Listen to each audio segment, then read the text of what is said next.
election. And I want to thank each and every member of this team. I know many of you made huge sacrifices. Your commitment was demonstrable. And when we came round to every county and every constituency and in the wards, we saw your commitment. You were there to push the agenda for Kenya Kwanza. And on behalf of all of us, I want to say to all teams in Kenya Kwanza, our very big thanks and congratulations for getting us this far. This morning, we have had a meeting with members of parliament and our governors elected under the Kenya Kwanza banner. We've had very good conversation here. It was very heartwarming to see many people we met in the field dressed today differently in ties and looking very smart. We were all in all manner of attire and in capes, and it was very nice. So we are trying to fit our clothes back and see to it that we begin now the journey of governing the country. I want to, in a very, very special way, tell the people of Kenya in this first meeting of the leadership of Kenya Kwanza that every Kenyan can now go back to their phones. You don't have to use WhatsApp, you don't have to use Signal, you can go back and use your normal phone. Because blackmail, intimidation, threats have come to a stop. I want to promise the people of Kenya that our administration will have nothing to do with the blackmail we have seen, the threats we have seen, the fear that has been sold around the country, that you cannot talk to this or that person because they don't share your political views. I want to tell the people of Kenya, we are having our democratic country back. And everybody can speak to everybody about everything in every way they want, and nobody is going to victimize them. We live in a democratic country, and that is how it should be. To those of us who have been elected, from all the political parties, and especially those who have been elected, those of us who have been elected in Kenya Kwanza, I want to tell you right from here that with the leadership position that has been bestowed on us, the national leadership and the leadership at every level, that leadership that we have won bestows on us a lot of authority. But I want to tell you that with authority comes responsibility. And with responsibility comes accountability. So we must be alive, even as we celebrate that we have won, that on us is authority, yes, but a lot of responsibility has been put on our shoulders, and the people of Kenya expect of us that we must be accountable. The greater the responsibility we have, the higher the accountability bar that comes with it. And therefore, as we celebrate this moment, we also must focus on making sure that we deliver on our commitment. I have seen on TV screens people from all corners of Kenya saying, we listened to you guys. We want to know when the delivery of your commitment is going to begin. And I really want us to know that the expectations of the people of Kenya are huge. And therefore, we do not have the luxury of wasting any time. I want to urge you, all of us, we need all hands on deck, and we don't have time to waste. We will shortly, after we go through the processes that are ahead of us, we will shortly settle down to getting Kenya working. And I want to ask each and every one of you, as I do ask all leaders in Kenya, to join hands so that we can take the country forward. The events of after the election are speaking loudly to all of us as Kenyans. The people of Kenya, after the announcement of the results, there were celebrations across Kenya, and there was measured celebration across Kenya. In fact, immediately the people of Kenya got down to do their normal, what they do normally, sending a very clear signal to us as leaders that they want us to take the country to another level.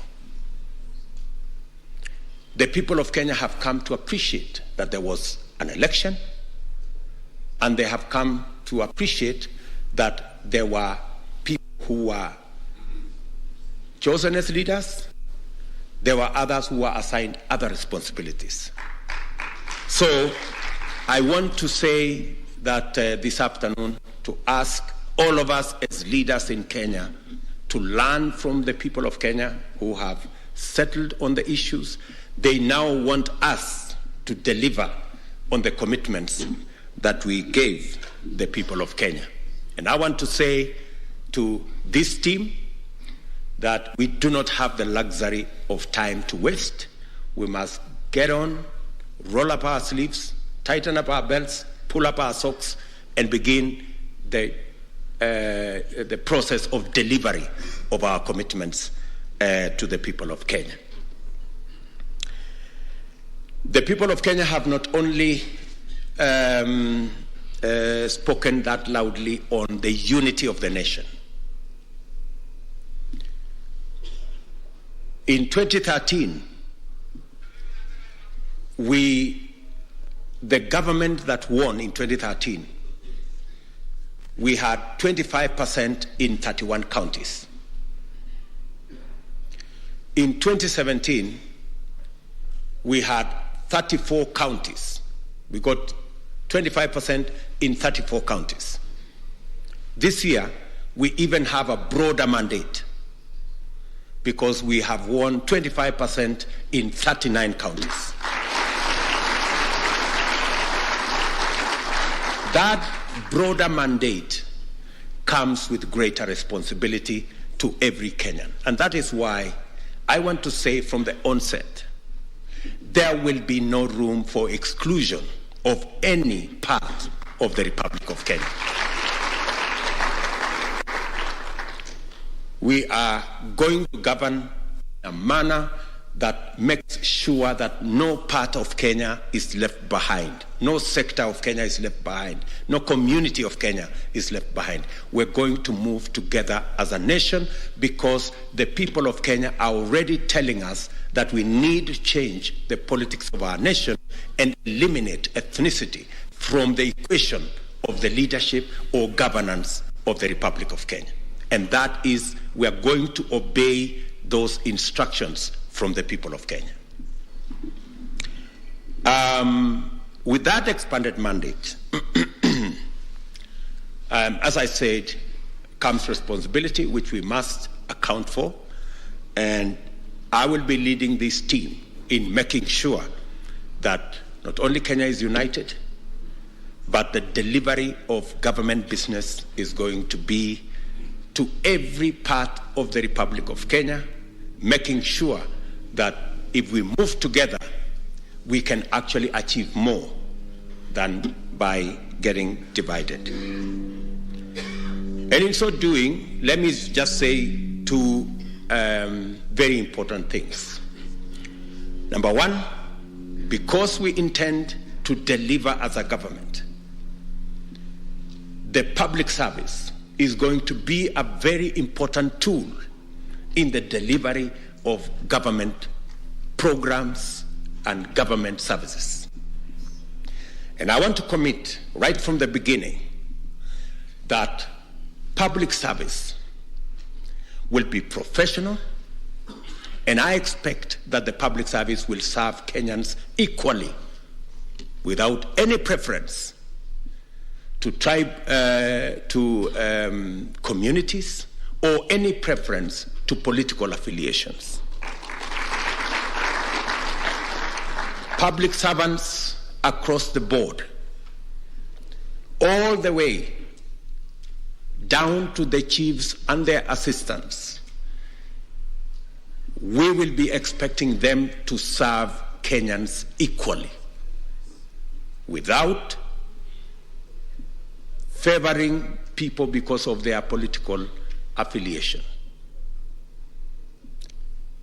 I am asking all public servants who have been forced to take political positions in the just concluded elections to step back and be professional public servants, to carry out their mandate professionally and serve all Kenyans equally.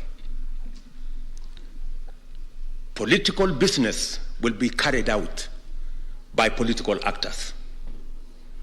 Political parties must organize themselves and organize their structures to run their politics. I am sorry, members of the political administration, members of the provincial administration, public servants will not be available to carry out political work for any political party. It is the only way we can have a government that delivers. Political parties, including ours, must run their own political activities and look for their own people, errand men and women, to run their politics. Members of the provincial administration, public servants, will not be available to do any political work for any political party. We want them to remain independent, to work for all Kenyans, irrespective of which party they belong to, or which community they come from, or what region they come from. That is how we are going to bring Kenya together. And therefore, I am sending my commitment to public servants that their jobs are protected, their jobs are secure, they don't have to participate, they don't have to take political sides. Politicians and political actors will do that. They should serve Kenyans equally, irrespective of whatever political affiliations we have. Let me also say that going into the future, our government must be accountable. We will shortly be taking steps to make sure that we run a transparent, democratic, but accountable government. And we have discussed here with these legislators and members of both the Senate and the National Assembly that we will be looking at the standing orders. It has not been possible for cabinet secretaries to be interrogated by the legislature. Some members of parliament have been answering questions in parliament. We do not think that is the right thing to do. and we are going to have a discussion so that we can adjust and amend the standing orders to make it possible for cabinet secretaries to get to the floor of the House and answer questions and explain government policy on the floor of the House so that the people's representatives, members of parliament and senators, can interrogate what their government is doing. We do not think that it is enough for cabinet secretaries to go to committees of parliament. We have discussed with our speaker, and there is a possibility of us ensuring that we run an accountable government by making sure that on a daily basis, the people of Kenya, through their representatives in parliament, can ask questions, can interrogate government policy, government programs on the floor of the House, so that we can be better accountable as a government. We will be speaking to many of the other issues as we move forward. We will be making our public policy pronouncements to guide the country in the direction in which we believe the country will move forward. And as I have said, we want to move the country forward at the earliest opportunity possible. We are looking forward to the processes that are now ongoing coming to a conclusion. Shortly, we will be suggesting members of Kenya Kwanza to the transition committee. I think we are doing that today, so that the process of the transition can kick in and we can go towards concluding the matter of the election. So if there will be court processes, we will engage in those and make sure that because we are Democrats and we believe in the rule of law. So to that extent, ladies and gentlemen, I want to say we've had a wonderful meeting this morning. I think we have introduced the new members who are here for the first time. We have also agreed that Kenya Kwanza is going to run a mentorship program for our new members so that we can make them better, more effective, more efficient legislators and people's representatives, and we can better train them to be able to appropriate their responsibilities of oversight, their responsibilities of legislating, and their responsibilities of representation.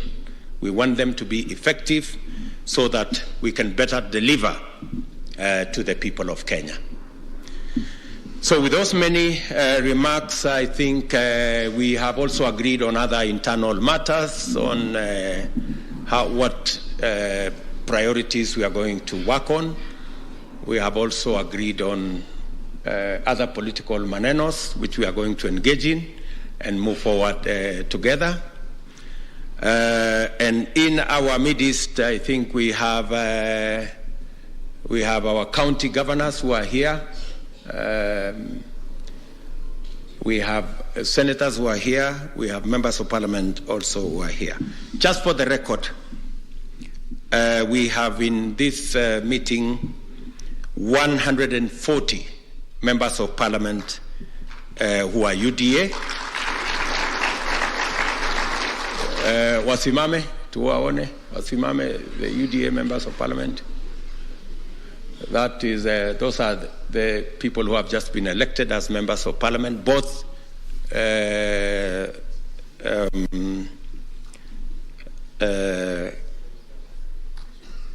excluding senators. I think just members of parliament. and women reps. I'm saying when I say members of parliament, including women reps.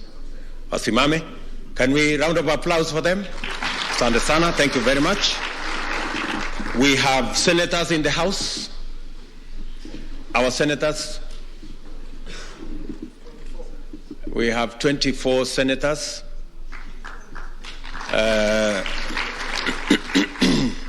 Asante sana, waheshimiwa, keti chini. And then we have, when I said MPs, did I say UDA alone? Yes. Oh, sorry. I needed to say Kenya Kwanza, sorry. Kenya Kwanza members of parliament again? 163 of them. They are here. Asanteni sana. Thank you very much. We also have in the House independents who are not members, directly members of Kenya Kwanza. Wasimame. We have them in the House. I think we have, how many of them? 8 and another 2 who are not here today. Okay, so out of 12, I think 10 members of the 10 independent members have joined our team.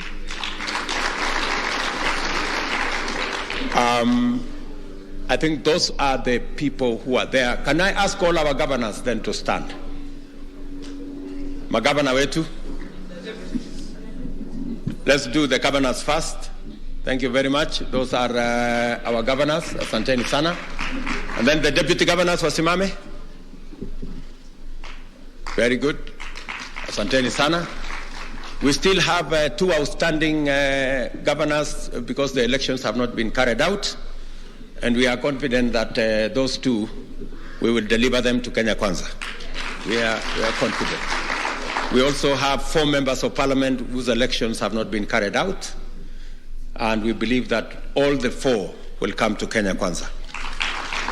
So, ladies and gentlemen, let me say we are truly grateful that you have found time to come, and we appreciate that it's the moment to consolidate and move the country forward.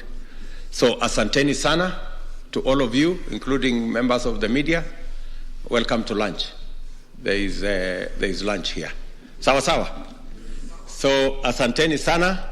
We are party leaders here. Let me, maybe just for purposes of the media, let me introduce my good brother, Musalia Mudavadi, in our midst. Moses Wetangula, in our midst. J.B. Muturi, in our midst. We have a good, a one-man party. My good brother, Fabian Mule, the Member of Parliament for Kangundo, joined our team as Kenya Kwanza. And then we have my good brother there also, Nyakera. We have the chair of UDA, Mr. Mudhama, is in the House. We have Alfred Mutua, the party leader of Chap Chap. We have Amazon Kingi, the party leader of PA. We have Aden Duale, the one and only. We have Alice Wahome, the Iron Lady of the House. We have Salim Buria in the House, the governor, outgoing governor of Kwale. Our Director General, Mr. Nanok.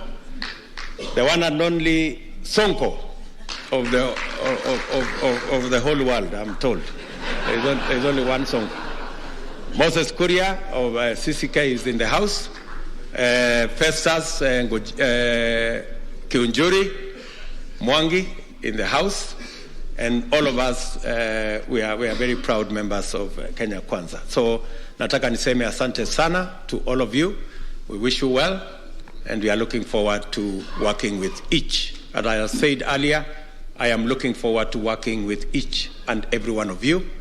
We will keep these consultations as frequent, as often as possible, so that we can listen to every idea and consolidate our way into the future. Asanteni sana. May the good Lord bless you. Asanteni sana. President-elect William Ruto meeting leaders who are elected under the Kenya Kwanza alliance, and the president-elect has urged Kenyans to be united and forge forward this as he urges civil servants to work